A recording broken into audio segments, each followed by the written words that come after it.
कैसे ज्ञानेश कुमार को नाम लेकर राहुल गांधी ने एक बार फिर ललकारा।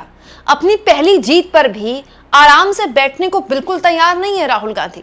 दोस्तों, राहुल गांधी चुनाव आयोग, ज्ञानेश कुमार दोनों पर लगातार आरोप लगाते रहे, लेकिन उनकी दूसरी प्रेस कॉन्फ्रेंस में वो बार बार ज्ञानेश कुमार का नाम लेकर उन पर आरोप लगाते रहे, लेकिन उन आरोपों के बाद एक्शन हुआ।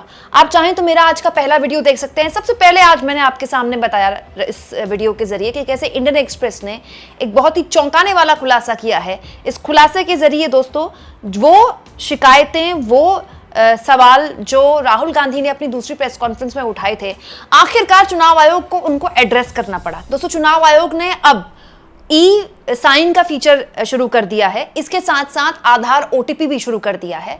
ये सब कुछ कैसे इंपॉर्टेंट होगा और ये सब कुछ कैसे राहुल गांधी की प्रेस कॉन्फ्रेंस से जुड़ा हुआ है, ये मैं आगे आपको बताऊंगी। लेकिन दोस्तों, ये पहली बार है कि राहुल गांधी ने दो प्रेस कॉन्फ्रेंस चुनाव आयोग पर कर दी, लेकिन चुनाव आयोग ने आखिरकार अब इस पर एक्शन लिया। तो जाहिर तौर पर ये राहुल गांधी की बड़ी जीत के तौर पर देखा ही जा रहा है। इनफैक्ट राहुल गांधी की पहली जीत के तौर पर देखा जा रहा है। लेकिन ऐसा लगता नहीं कि राहुल गांधी यहां थमने वाले हैं। राहुल गांधी ने दोस्तों, जब ये चेंज किया गया और इंडियन एक्सप्रेस ने पहले पन्ने में खबर छापी, तो इस खबर को शेयर करते हुए कहा, ज्ञानेश जी, हमने चोरी पकड़ी तो आपको ताला लगाना याद आया। अब चोरों को भी पकड़ेंगे, तो बताइए सीआईडी को सबूत कब दे रहे हैं आप। बड़ा तगड़ा कटाक्ष है, बड़ा तगड़ा हमला है ये, और ये व्यक्तिगत तौर पर चुनाव आयोग को नहीं है दोस्तों। राहुल गांधी ने ज्ञानेश कुमार को यहां पर नाम लेते हुए बोला है, ज्ञानेश जी बताइए कि हमारी प्रेस कॉन्फ्रेंस का इंतजार कर रहे थे ताला लगाने के लिए, पहले से नहीं पता था चोरी हो रही है, और अब जब एक्शन ले लिया है तो ये बताइए सीआईडी को सबूत कब देंगे।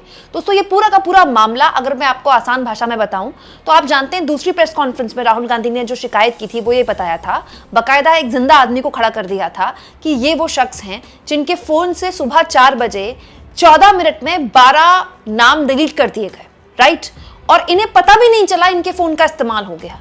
और उस वक्त ये कहा गया था राहुल गांधी द्वारा कि एक सॉफ्टवेयर के जरिए बाकायदा कॉल सेंटर टाइप सेटअप से ये सब कुछ हो रहा है, ये मैनुअली नहीं हो रहा है। तुरंत जैसे ही राहुल गांधी ने प्रेस कॉन्फ्रेंस की दोस्तों, चुनाव आयोग सामने आ गया अपने 4 पॉइंट्स लेकर कि ये 4 पॉइंट्स में हम राहुल गांधी के आरोपों को दरकिनार करते हैं। ऐसे डिलीशन तो हो ही नहीं सकता, ऐसे डिलीट हो ही नहीं सकती ऑनलाइन, और ये सारे आरोप जो हैं बेबुनियाद हैं। हमने ही इस पूरे मामले में 2023 में एफआईआर दर्ज कराई थी। उस वक्त लगा चुनाव आयोग को मामला उसने रफा दफा कर दिया, जो पहली बार प्रेस कॉन्फ्रेंस में किया था। लेकिन आज सुबह इंडियन एक्सप्रेस की इस खबर के मुताबिक अब चुनाव आयोग ने, अगर आपको किसी का नाम जोड़ना है तो भी, अगर आपको नए वोटर के तौर पर इनरोल कराना है तो भी, अपना नाम डिलीट करवाना है तो भी, या फिर किसी भी तरह से कुछ चेंज करवाना है, जैसे लोग एड्रेस चेंज करवाते हैं ना, एक शहर से दूसरे जगह शहर शिफ्ट हो जाने पर, उसके लिए आपको अगर ये सब ऑनलाइन करवाना है तो ई साइन का विकल्प दे दिया गया है। ई साइन मतलब जो ऑनलाइन साइन होते हैं जैसे बैंक्स में होते हैं वैसे।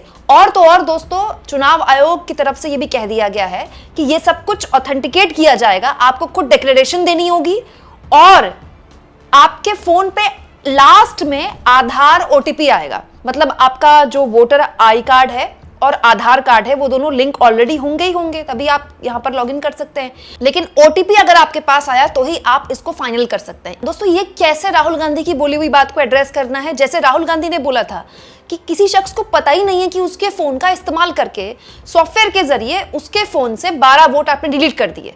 तो किसी के फोन का तो इस्तेमाल हो सकता है, लेकिन आधार का ओटीपी अगर आएगा तो आपका ओटीपी तो कोई रात में जाके आपके घर में आपका फोन उठा के आपका ओटीपी देखे फिर डाले, ये तो पॉसिबल नहीं है। तो ये एक्चुअली में ये अब किया है चुनाव आयोग ने। अच्छा, दिलचस्प इस खबर में एक और बात लिखी है दोस्तों कि ये मंडे तक नहीं था, इसी हफ्ते के मंडे तक नहीं था। आज वेडनेसडे है, बुधवार है, ये मंगलवार को हुआ है। मतलब पिछले 24 घंटे में ये चेंज कर दिया चुनाव आयोग ने, और आज इंडियन एक्सप्रेस ने खबर छाप दी। तो जाहिर तौर पर यह माना जाएगा कि राहुल गांधी ने जो चिंताएं व्यक्त की थी, राहुल गांधी ने जो बातें बोली थी, आखिरकार चुनाव आयोग को उसको एड्रेस करना पड़ रहा है। और दोस्तों, उसी के जवाब में अब राहुल बोल रहे हैं कि अब जब हमने चोरी पकड़ी तब आपको याद आ रहा है कि ताला लगाना है, लेकिन अब हम चोरों को पकड़ेंगे। मतलब इन्होंने किया किसने? बात यहां पर ये नहीं कि आपने ई साइन करवा दिया और आपने एक पूरा नया सिस्टम खड़ा कर दिया ओटीपी का, अच्छा है आपने किया, लेकिन आप इंतजार क्यों कर रहे थे? और बात बहुत वाजिब है दोस्तों, राहुल गांधी प्रेस कॉन्फ्रेंस करेंगे तब इसका इंतजार हो रहा था, जबकि खुद चुनाव आयोग कह रहा है कि वो 2023 से इस मामले की जांच कर रहा है। तो भाई 2023 आ गया, 24 आ गया, 25 आ गया, क्या जांच हुई आपकी? दूसरा सीआईडी, दोस्तों सीआईडी इस पूरे मामले में लगातार जांच कर रही है और अब तो एसआईटी भी बिठा दी गई है कर्नाटक सरकार द्वारा। तो भाई ये बात तो सच है कि सीआईडी की जांच में चुनाव आयोग सहयोग नहीं कर रहा है। और ये बात केवल सीआईडी ने नहीं कहा, जो चुनाव आयोग के राज्य के अधिकारी हैं, कर्नाटक के जो चुनाव आयोग के सबसे बड़े अधिकारी हैं, वो दिल्ली में प्रिंसिपल सेक्रेटरी को चुनाव आयोग के दफ्तर के कई चिट्ठियां लिख चुके हैं, ये कहते हुए कि भाई हमारे पास 18 चिट्ठियां आ गई हैं, हमसे सीआईडी सबूत मांग रही है, सहयोग मांग रही है, आप सहयोग कीजिए, आप हमको सारे एविडेंस दीजिए। तो ये तो सही बात है ना कि चुनाव आयोग के अधिकारी ही चुनाव आयोग से कह रहे हैं कि आप सहयोग कीजिए। और इस पूरे मामले को लेकर अब कर्नाटक सरकार जिस तरह से एक्शन में है, राहुल गांधी ने उसमें रिएक्शन दिया और उसका परिणाम यह हुआ कि चुनाव आयोग को आखिरकार पहली बार राहुल गांधी की बातों को न केवल सीरियसली लेना पड़ा बल्कि उस पर एक्शन लेना पड़ा। हालांकि मैं मानने को तैयार ही नहीं हूं कि राहुल गांधी की बातों को सीरियसली नहीं लिया जा रहा है। अगर ऐसा होता ना दोस्तों कि राहुल गांधी की बातों को हल्के में लिया जा रहा होता तो अब तक राजीव कुमार को सामने खड़ा कर दिया गया होता और राजीव कुमार सारे गोदी चैनल्स को इंटरव्यू दे रहे होते। पता नहीं राजीव कुमार कहाँ हैं, राजीव कुमार को गायब किया जा रहा है, राजीव कुमार को किसी से भी सवाल से बचाया जा रहा है ताकि वो फेस ना करें। क्यों? क्योंकि ये जो पूरा का पूरा मामला है आनंद लोकसभा सीट का, ये ज्ञानेश कुमार सहित राजीव कुमार दोनों को लपेटे मिलेगा। तो भले ही यहां पर नाम ज्ञानेश कुमार का हो राहुल गांधी की पोस्ट में, लेकिन ये एड्रेस दोनों को करेगा।